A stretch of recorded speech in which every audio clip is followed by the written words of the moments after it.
உங்கள் சத்யாவில் இப்பொழுது ஆடி அதிரடி தள்ளுபடி. அனைத்து மெகா டிவி நேயர்களுக்கு அன்பான வணக்கம். இது யோகேஸ்வர் காய்கறி வைத்திய முறை பற்றிய காய்கறி வைத்திய குறிப்புகள். இன்றைக்கி நம்ம பார்க்கக்கூடிய தலைப்பு என்னென்னா, தசை இணை குச்ச தடிப்பு நோய், கிளாமுருலோ நெஃப்ரோசிஸ் அப்படின்னு சொல்லிட்டு கிளாமுருலோ ஸ்கெலிரோசிஸ் அப்படிங்கிற தலைப்பில் பார்க்க போகிறோம். இதற்கு முன்னாடி 3 தலைப்பு பார்த்தோம். அதுக்கப்புறம் இப்போது 4வது. இது சிறுநீரக சார்ந்த ஒரு நோய். இந்த நோய் எப்படி வருது அப்படின்னா, இது திசு தடிப்பு நோய் அப்படின்னு சொல்லக்கூடிய ஸ்கெலிரோசிஸுங்கிற கீழே வருது. அப்போது உடம்பில் சிறுநீரகம் எவ்வளோ முக்கியத்துவம் அப்படிங்கிறது இன்றைக்கி எல்லாருக்குமே தெரியுது. அதனுடைய பயன்பாடு, அது எப்படி வேலை செய்யுது, அதில் என்னென்னலாம் பாதிப்பு வருதுங்கிறது ஓரளவுக்கு மக்களுக்கு விழிப்புணர்வு இருக்குது. அந்த விழிப்புணர்வு இருந்தாலும் அதில் ஏதாவது ஒரு பாதிப்பு வந்தால் என்ன பண்ணணும், அதில் ஒரு நல்ல ஒரு விழிப்புணர்வு இல்லை. ஏதாவது பிரச்சனை, அந்த பிரச்சனையை பற்றிய புரிதல் தான் இருக்கே தவிர அதற்குண்டான தீர்வு பற்றி நமக்கு அதிகமாக தெரியாது. ஸோ அந்த ஒரு பாதிப்பு, அதை நம்ம தெரிஞ்சுக்கணும், அந்த விழிப்புணர்வு நமக்கு இருக்கணும். ஸோ இப்போ அந்த உடம்பில் இருக்கக்கூடிய ரத்தம் போகக்கூடிய அந்த இடத்துல பற்றாக்குறையாக இருந்தது போன தலைப்பில். இந்த தலைப்பில் ரத்தமே இல்லை, கிட்டத்தட்ட அது ரத்த ஓட்டம் இல்லாத நிலைக்கு போயிடுச்சு. அப்போ திசு அழுக ஆரம்பிச்சிருச்சு, திசு அழிய ஆரம்பிச்சிருச்சு. அப்படி இருக்கிறப்போ கிட்டத்தட்ட அது ஒரு தழும்பாகவே மாறிடுச்சு.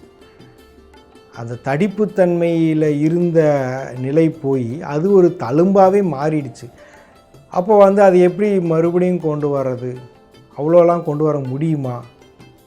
தழும்பு கூட மாற்ற முடியுமா? இப்படிலாம்ன்ற கேள்விக்கு முதல்ல இது என்னென்ன மாதிரி நோய் அறிகுறிகளை காட்டும் அப்படின்னு நம்ம பார்க்கலாம்.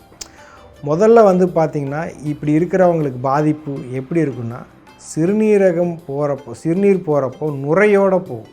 சாதாரணமாக கொஞ்சமாக சின்ன ஓரளவுக்கு நுரைய போகும். ஆனால் நிறையா இருந்து அது அவ்வளோ சீக்கிரம் அந்த பேசினை விட்டு போகாமல் ஓரளவுக்கு தங்கிருச்சு அப்படின்னா, கிட்டத்தட்ட அவங்களுக்கு உடம்புல ஒரு பாதிப்பு இருக்குது. என்ன பாதிப்புனா, புரதம் சார்ந்த பாதிப்பு. உடம்புல சிறுநீரில் கருப்புரதம் அப்படிங்கிறது வெளியில் போய்கிட்டு இருக்கும். அல்புமின் யூரியான்னு சொல்லக்கூடியது வெளியில் போய்கிட்டுருக்கு. அப்போ அந்த பாதிப்பு என்ன ஆகுது, உடம்புல இருக்கக்கூடிய புரதத்தினுடைய அளவை ரொம்பவுமே குறைக்க ஆரம்பிச்சிடும். இப்போ புரதம் குறைஞ்சிக்கிட்டு இருக்கு அப்படின்னா என்ன ஆகும், கை காலில் வீங்கிடும். கை, கால், முகம், நெஞ்சு பகுதி, நுரையீரல், இருதயம், சிறுநீரகம் எல்லாமே எங்கெங்கே வீக்கம் ஆரம்பிச்சிடும். அப்போ நீர் தேங்க ஆரம்பிச்சிடும். நீர் பிரியாமல் நீர் தேங்க ஆரம்பிச்சிடும். அந்த தேங்க ஆரம்பிக்கிறப்போ அது வீக்கமாக நம்ம பார்க்கலாம். இது 2வது விஷயம். ஒன்று சிறுநீர் போகிறப்போ நுரையோடு போகிறது. இன்னொன்று சிறுநீர் தேக்கம் பெற்று அது வீக்கமாகவே அங்கங்கே இருக்கிறது. இந்த மாதிரி இருக்கிறப்போ உடம்புல என்ன ஒரு சக்தி இருக்கும், உடம்புல நோய் எதிர்ப்பு சக்திங்கிறது என்னவாக இருக்கும், பெருசாக சொல்லிக்கிற மாதிரி இருக்காது. அப்போ உடம்புல எளிமையாக ஒரு தொற்று வந்துடும், இன்ஃபெக்ஷன் சாதாரணமாக வந்துடும். ஏன் அப்படின்னா, உடம்புல இருக்கக்கூடிய வலை எதிர்மம், அதாவது செரம் ஆன்டிபாடிஸ் எல்லாமே குறைய ஆரம்பிச்சிருச்சு, பற்றாக்குறையில் போயிடுச்சு. அதே மாதிரியே கருப்புரதமும் பற்றாக்குறை, லோ செரம் ஆல்புமின் அதுவும் பற்றாக்குறை ஆயிடுச்சு. இதன் காரணமாக வீக்கமும் வரும், தொற்றும் வரக்கூடியதாக தான் இருக்குது.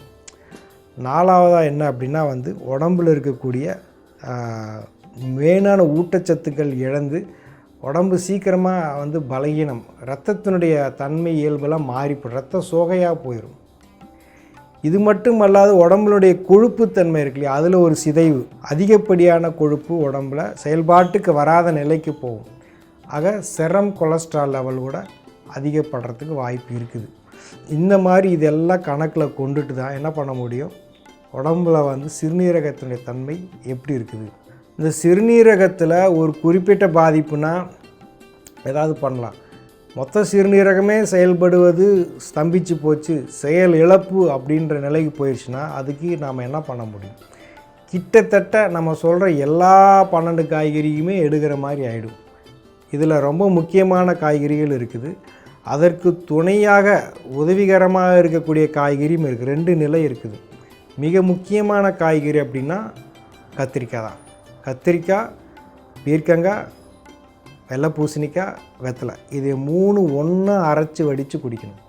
இது எதுக்கு அப்படின்னா உடம்புல இருக்கக்கூடிய அந்த வடிகட்டக்கூடிய தன்மையை வந்து கொஞ்சம் கொஞ்சமாக வந்து சரிப்படுத்துறதுக்காக, அதே மாதிரி உடம்புல உப்புத்தன்மையும் வந்து குறைக்கிறதுக்காக, இது 2 வந்து அதுக்காகத்தான். வெள்ளை பூசணிக்காய், கத்திரிக்காய், பீர்க்கங்காய், வெத்தலை, இது வந்து ஒரு முறை. இதுக்கப்புறமா வந்து என்ன பண்ணலாம் அப்படின்னா இந்த கொப்பரை தேங்காய் இருக்குது பாருங்கள், அதை வந்து துருவி சாப்பிடணும். இதுதான் ரொம்ப ரொம்ப முக்கியம். இது ஏன் சொல்ல வரேன்னா அந்த சில நம்ம சிறுநீரகமே வந்து சுருங்க ஆரம்பிச்சிடும். சிறுநீரகம் சுருங்கி அதனுடைய செயல்பாடுகளும் சுருங்க ஆரம்பிச்சிடும். ஒரு சில உறுப்புகள் விரியும்னு கேள்விப்பட்டிருக்கோம். ஒரு சில உறுப்புகள் சுருங்குது. இந்த சிறுநீரகமானது சில சமயம் சுருங்கி போகும், சூம்பி போக ஆரம்பிச்சிடும். அப்போ அங்கே வந்து 2 விதமான காய்கறிகள் வந்து நமக்கு உதவி பண்ணும். ஒன்று வந்து கொப்பரை தேங்காய், இன்னொன்று வந்து அரசாணிக்காய். இது 2மே சாதாரண பொருள். இந்த கொப்பரை தேங்காயவே துருவி அதில் கொஞ்சம் கோதுமை மாவு, நாட்டு சக்கரை கலந்து சாப்பிட்லாம்.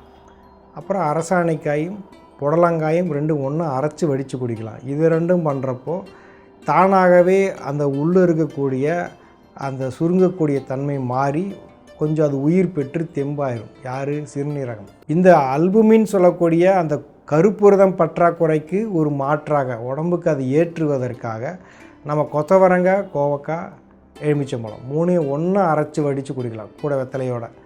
இது பண்ணுறப்ப அந்த புரதம் சார்ந்த ஒரு பற்றாக்குறையும் அதனுடைய மாறுபாடுகளையும் சீர்படுத்தி உடம்புல வீக்கம் வராமல் பார்த்துக்கணும். அப்போ இதெல்லாமே நம்ம சொல்லிகிட்டு இருக்கிறது வந்து சிறுநீரகத்தை மறுபடியும் சீரமைச்சு அதை வேலை வாங்க வைக்கிறது. இது ஏதோ நம்ம சொல்லிகிட்டு இருக்கிறது வந்து ஏதோ புக்கில் இருக்கிறது இல்லை. நீங்கள் இதை செஞ்சு பாருங்கள். உங்கள் உடம்புல எவ்வளோ சிரமத்துக்குண்டான கண்டிஷனுக்கு போயிருந்தால் கூட சிறுநீரகம் உங்களுக்கு மனசு வேதனைப்படுற அளவுக்கு இருந்தால் கூட இந்த நம்ம சொல்கிற உணவு முறை எடுக்கிறப்ப சிறுநீர் கொஞ்சமாக வந்து வலுப்பெறும். அப்படி சுருங்கினத்தன்மையில் இருக்கக்கூடிய சிறுநீரகம் கூட ஒரு பகுதி வந்து மாறி அது விரிய அடைய ஆரம்பிச்சிருக்கு நிறைய பேருக்கு. அப்போ இது எல்லாமே வந்து காய்கறிகளால் சாத்தியம்தான். உடம்புக்கு அதுக்குண்டான திசுக்களுக்கு ஒரு மாற்றம் செய்யணும் அப்படின்னா அதுக்கு தேவையான ஒரு காய்கறியை எடுக்கிறப்ப அது கட்டாயம் மாற்ற முடியாலாம் சொல்ல முடியாது. இது எல்லாத்தையும் சேர்த்து இன்னொரு பொருள் இருக்குது. என்ன அப்படின்னா திப்பிலி. அந்த திப்பிலி என்ன பண்ணுதுன்னா நம்ம உடம்புல கொழுப்புத்தன்மையை நல்ல விதமாக செரிக்க வச்சு உடம்பினுடைய பித்த நீருடைய தன்மையை வந்து கொஞ்சம் அதுக்கு வீரியமாக்கி அதனால் வந்து உடம்பு நல்ல விதமாக செரிமானம் ஏற்பட்டு அப்புறம் அதிலிருந்து கிடைக்கிற ஊட்டச்சத்து நமக்கு முழுசாக கிடைக்கும். அப்போ செரிமானத்தை ஒரு அடுத்த நிலைக்கு கொண்டு போனால் மட்டும்தான் வந்து இந்த சிறுநீரகத்தை காப்பாற்ற முடியும். இப்போ நம்ம இதெல்லாம் சாப்பிட்றோம், இதை செரிக்கிறதுக்கு வந்து நம்ம இந்த திப்பிலி எடுத்துக்கலாம். அப்போ இந்த திப்பிலி எடுக்க இப்போ சொல்லிகிட்டு இருக்கிற காய்கறிகளோடு அதையும் சேர்றப்போ உடம்புக்கு அது உரமாக மாறும். ஆக இது வந்து தசை இணைக்குச்ச தடிப்பு நோய், அதுதான் வந்து பேர். குளோமெருலோஸ்க்லெரோசிஸ் அப்படின்னு சொல்கிறாங்க. இதனுடைய மிக முக்கியமான விஷயம்னா உடம்புல வந்து கிட்டத்தட்ட சிறுநீரகம் வந்து முடிஞ்சிருச்சுன்ற நிலையில் இருக்குது. அந்த நிலைக்கு போகிறதுக்கு முன்னாடி இதெல்லாம் நம்ம சாப்பிட்ருந்துருந்தோன்னா அப்படி வராது. அப்படி இருந்தால் கூட இதை எடுக்கிறப்ப கட்டுப்படுத்தலாம் அல்லது கொஞ்சம் தணிக்கலாம், அதனுடைய வீரியத்தை வந்து தணிக்கலாம். இது வந்து பார்த்தோம் அப்படின்னா ஒரு 4வது விதமான ஒரு திசு தடிப்பு நோயினுடைய விஷயம். இது எல்லாமே எதனுடைய அடிப்படையில் வருது அப்படின்னா திசு தடிப்பு நோயினுடைய கீழே தான் வருது. அதில் 8 விஷயம் சொன்னோம். அந்த 8 விஷயம் இருக்குதுன்னு சொன்னோம். அதில் 4 விஷயத்தை பார்த்துருக்குறோம். என்னென்ன பார்த்துருக்குறோம் அப்படின்னா வந்து திசு தடிப்பு நோயில் வந்து ஸ்கெலிரோசிஸ் அப்படிங்கிற தலைப்பில் பார்க்குறப்போ முதல்ல வந்து பெருந்தமனி தடிப்பு நோய், ஆர்தெரோஸ்க்லெரோசிஸ். இது இருதயத்திலிருந்து வெளியில் போகக்கூடிய இரத்த நாளத்தில் ஏற்படக்கூடிய பாதிப்பு. மிக முக்கியமாக மேல் படலத்தில் இருக்கக்கூடிய இணைப்பு திசுவில் வரக்கூடிய ஒரு தடிப்பு. அதன் காரணமாக இருதயத்தில் வரக்கூடிய பிரச்சனை, தலைக்கு போகக்கூடிய பிரச்சனை, சிறுநீரகத்தில் பிரச்சனை, கால் கையில் போகக்கூடிய இரத்த ஓட்டில் பிரச்சனை, இதெல்லாமே வந்து முதல்ல பார்த்தோம். அதாவது பெருந்தன்மை தடிப்பு நோய் அப்படின்னு. இரண்டாவது வந்து தமனி தடிப்பு நோய், இது ஆர்டீரியோஸ்கெலிரோசிஸ். இதனுடைய விஷயம் என்ன அப்படின்னா, அந்த இடைப்படலம்னு சொல்லக்கூடிய இரத்த நாளத்தில் இருக்கக்கூடிய நடுநிலையில் இருக்கக்கூடிய அங்கே வந்து அந்த மென்மையான தசை திசு வந்து கடினப்பட்டு கல்லாகுவதால் இந்த ஒரு பாதிப்பு வந்து நாள்பட்ட நிலையில் எந்த விதமான பெருசாக நோயறி குடிக்காமல் மாரடைப்பு கொண்டு போய் விட்டுருக்கு. ஸோ அதுவும் நம்ம வந்து கவனத்தில் கொள்ளணும். முதல்ல சொன்ன விஷயத்துக்கு என்ன தீர்வு அப்படின்னா புடலங்காய், அப்புறம் பீர்க்கங்காய், வாழைக்காய். இதுக்கு நாம் என்ன சொன்னோன்னா அரசாணிக்காய் நல்ல விதமான தீர்வு கொடுக்குன்னு சொல்லியிருக்கிறோம். இதுக்கப்புறமா வந்து சிறுநீர் வடிப்பு தடிப்பு நோய், நெஃப்ரோஸ்கெலிரோசிஸ். அதாவது உடம்புல வந்து அந்த வடிப்புத்தன்மையினுடைய இடத்துல எல்லாமே வந்து தடிப்பு ஆக ஆக ஆக இரத்த பற்றாக்குறையின் காரணமாக தடிமன் ஆகிறதுனால வரக்கூடிய நோய் அறிகுறிகளை முழுமையாக தெளிவாக பார்த்தோம். ஸோ அது சம்மந்தப்பட்ட விஷயங்கள் வந்து என்ன அறிகுறிகள் இருந்தாலுமே என்ன தீர்வுங்கிறதையும் நம்ம வந்து சொன்னோம். இதுக்கு அடுத்ததாக வந்து தசை இணைக்குச்ச தடிப்பு நோய், குளோமெருலோஸ்கெலிரோசிஸ். அது இப்போ பார்த்த தகவல் என்ன அப்படின்னா, இது எந்த அளவுக்குன்னா கிட்டத்தட்ட எல்லா காய்கறிகள் இதுக்கு முன்னாடி இருக்கக்கூடிய நெஃப்ரோஸ்கெலிரோசிஸ்க்கு அரசாணிக்காய், வெள்ளை பூசணிக்காய், மஞ்சள் பூசணிக்காய் அது ஓகே. இப்போ இது குளோமெருலோஸ்கெலிரோசிஸ் கிட்டத்தட்ட எல்லா காயுமே வந்து எடுக்கிற மாதிரி தான் 12 காய்கறிகளும் எடுத்து தான் ஆகணும். ஏன்னா அது வந்து செயலிழப்பு நிலைக்கு போனதுனால ஓரளவுக்கு எல்லாம் எடுக்கணும். இருந்தாலும் முக்கியமாக கத்திரிக்காய் எடுத்துக்க வேண்டியதாக இருக்கும், கொப்பரை தேங்காய் எடுத்துக்க வேண்டியதாக இருக்கும். அப்புறம் வந்து இன்னொன்று வந்து தசைகள் சார்ந்த முதன்பக்க தடிப்பு நோயின்னு சொல்லுவாங்க. அதுக்கு வந்து பிரைமரி லேட்ரல் ஸ்கெலிரோசிஸ். அதுக்கு வந்து என்ன தீர்வு, அதனுடைய அறிகுறிகள் எவ்வாறு இருக்கும் அது பார்க்க போகிறோம்.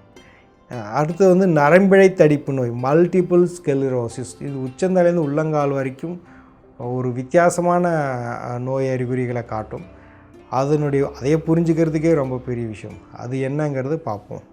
அடுத்ததாக வந்து சிஸ்டமிக் ஸ்கெலிரோசிஸ், அதாவது தோல் திசு சம்மந்தப்பட்ட தடிப்பு நோய், பித்த நீர்னால தடிப்பு நோய், பிரைமரி ஸ்கெலிரோசிங் கொலாங்கிட்டிஸ். இது எல்லாமே வந்து நம்ம ஒவ்வொன்றா வந்து இனிமேல் பார்க்க போகிறோம். 4 விஷயம், ஏற்கனவே 4 விஷயத்தை பார்த்துருக்குறோம். இந்த அடுத்து போகிறதுல வந்து என்ன அப்படின்னா, இந்த தசைகள் சார்ந்த தடிப்பு உடம்புல ரொம்ப ஆழமான விஷயம் சிறுநீரகம் தான். பாருங்கள், அதுலேயே எவ்வளோ பெரிய தீர்வு நம்மளால் கொடுக்க முடியுது. அதே மாதிரி இருதயத்தில் வரக்கூடிய அந்த ஒரு பாதிப்புக்கும் ஒரு தீர்வு கொடுக்க முடியுதுன்னா, தசைகள் சார்ந்ததுக்கு ஏன் கொடுக்க முடியாது? நம்ம நினச்சிட்ருக்குறோம் தசைகள்னால் அது வந்து இங்கே இருக்குது அங்கே இருக்குது அப்படின்னு. நம்ம மெயினான தசை வந்து உதர விதானம், உடம்புல வந்து டயஃப்ரம்ஸ் சொல்லுவாங்க. இது ரொம்ப முக்கியமானது. இந்த டயஃப்ரம்ஸ் கூட ஒரு அருமையான ஒரு தசைகள் தான். இந்த தசையை சரிப்படுத்துவதால் நம்மளுடைய சுவாசம், செரிமானம் எல்லாமே சீர்படுத்த தான் முடியும். அதை சீராக்கிறதுக்கு தான் பல முயற்சி அந்த காலத்துலேருந்து பண்ணிகிட்ருக்கிறாங்க. இந்த உதரவிதானம் சரியாக இருக்கும் பட்சத்தில், சரியாக வேலை செய்யும் பட்சத்தில் ஒரு பெரிய பாதிப்பு அடைந்து பயப்பட வேண்டிய அவசியம் வந்து இல்லை. அதுக்கு அவ்வளோ முக்கியத்துவம் இருக்குது. அப்போ அது எப்படி சீர்படுத்துறது? அது வந்து முதன்பக்க தடிப்பு நோய், பிரைமரி லேட்ரல் ஸ்கெலிரோசிஸ்ன்னு சொல்கிறாங்க. இந்த தசை இணைக்குச்ச தடிப்பு நோய், குளோமெருலோஸ்கெலிரோசிஸ்க்கு நம்ம சொன்ன தீர்வுகள் ரொம்ப முக்கியமாக எல்லாமே எடுக்கணும்னு சொல்லியிருக்கிறோம். ஆனாலும் அதில் பிரித்து சொன்னதில் வந்து பார்த்தோம் அப்படின்னா, கத்திரிக்காய், பீர்க்கங்காய், வெள்ளை பூசணிக்காய், வெத்தலை, இது எல்லாமே அரைச்சி வடித்து குடிக்கலாம். இது வந்து உடம்பினுடைய அந்த இரத்தத்தன்மையை மாற்றி விட்டுரும். அப்புறம் இந்த சிறுநீரகமே சுருங்கி போகாமல் இருக்கிறதுக்கு கொப்பரை தேங்காய் சொன்னோம். இன்னொன்று வந்து முக்கியமாக பார்த்தோம் அப்படின்னா, இந்த மீண்டும் அந்த தசைகளை சீர்படுத்துறதுக்கு அரசாணிக்காய் சொன்னோம். அரசாணிக்காய், புடலங்காய். இப்போது என்ன தான் பண்ணாலுமே இவை எல்லாமே வந்துட்டு எவ்வளோ பண்ணாலுமே முக்கியமாக வந்து மீண்டும் வந்து உடம்புல ஒரு சிதைவு ஏற்படாமல் இருக்கணும் அப்படின்னா, தடிப்புத்தன்மை வந்து இன்னும் அதிகரிக்காமல் இருக்கணும்னா வந்து அப்படி ஒரு நார்ச்சத்து குறைவான ஒரு பொருளோ இல்லாத பொருளோ சாப்பிடக்கூடாது. நம்ம முன்னாடியே சொல்லியிருந்தோம், நார்ச்சத்து குறைவான பொருள் அப்படின்னா பயிறு பருப்பு கடலை இதெல்லாம் வந்து எந்த அளவுக்கு கடுமையாக உடம்பை பாதிக்குது. அதே மாதிரி முட்டை அசைவம் இது வந்து நார்ச்சத்து இல்லை, அப்போ அதுவும் உடம்பு எந்த அளவுக்கு பாதிக்குது. இது எல்லாமே கருத்தில் கொண்டுட்டு காய்கறிகள் பழங்கள் சிறுதானியங்களை எந்த அளவுக்கு சேர்த்திக்கிறோம், இந்த மூணையுமே அதிகமாக சேர்த்திக்க இயல்பாகவே தானாகவே வந்து உங்களுக்கு இந்த சிறுநீரகத்தினுடைய பலகீனங்கள்லேருந்து நம்ம வெளில வர முடியும். இந்த சிறுநீரகத்தினுடைய ஆரோக்கியத்தை கொடுக்கணும்னு சொல்லிட்டு இன்னமும் நிறைய வந்து சொல்கிறாங்க, நிறைய விஷயங்களை சொல்கிறாங்க. அதில் மிகவும் முதன்மையான விஷயம் வந்து அப்படின்னா வெற்றிலை. இப்போ வெற்றிலை எடுக்கிறப்ப என்ன ஆகுது அப்படின்னா, இந்த வெற்றிலை வாயில் மென்று சாப்பிட்லாம், அரைச்சி வடித்து குடிக்கிறதுல வெத்தலை போட்டுக்கலாம். இதை போடுறப்ப என்ன ஆகுது அப்படின்னா, நம்ம உடம்புல இருக்கக்கூடிய இந்த தடிமானத்தன்மையை வந்து குறைச்சிக்கிட்டே இருக்கும், நார்ச்சத்தை அதிகப்படுத்திகிட்டே இருக்கும், அல்லது நார்ச்சத்து இல்லாத உணவினால் வரக்கூடிய பாதிப்பை வந்து இது வெளியேற்றிக்கிட்டே இருக்கும். எப்படியோ ஒன்று இது வந்து மிக முக்கியமாக நம்ம புரிஞ்சுக்கணும். வெற்றிலை சிறுநீரகத்துக்கு ரொம்ப ரொம்ப முக்கியம். இந்த உடம்புல இருக்கக்கூடிய பித்த நீராக இருந்தாலும் சரி, அல்லது உடம்புடைய செரிமானத்தன்மை, சிறுநீரகத்தினுடைய அந்த வடிப்புத்தன்மை, இது எல்லாத்துக்குமே வந்து வெற்றிலை வந்து ஒரு அருமருந்தாக வேலை செய்யும். இது புரிஞ்சுக்கிட்டு நம்ம வந்து முடிஞ்ச அளவுக்கு உணவுக்கு பின் ஒரு வெற்றிலை போடக்கூடிய ஒரு பழக்கத்தை ஏற்படுத்திக்கலாம். உங்கள் சத்யாவில் இப்பொழுது ஆடி அதிரடி தள்ளுபடி.